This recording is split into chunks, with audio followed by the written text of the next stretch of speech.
Pedir a bênção a todos os pais e todas as mães, todos nossos irmãos da religião de matriz africana sabem que 6 de setembro é o dia que se comemora a fundação do Reino de Oxalá. E este ano o Reino de Oxalá está fazendo 60 anos.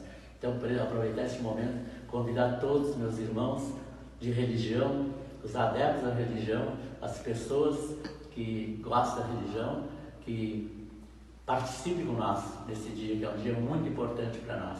Dia 6 de setembro será comemorado aqui no Reino de Oxalá uma grande festividade com todos os nossos filhos do Reino de Oxalá, nossos irmãos, toda a nossa família religiosa vai estar reunida, e queria que meus irmãos de outras nações, de todas as nações, eu sou de Cabinda, que seja de Jejexá, Royal, que venham me dar um abraço. Para mim é muito importante eu pedir a bênção para seus orixás, e o Pai Oxalá abençoe a todos.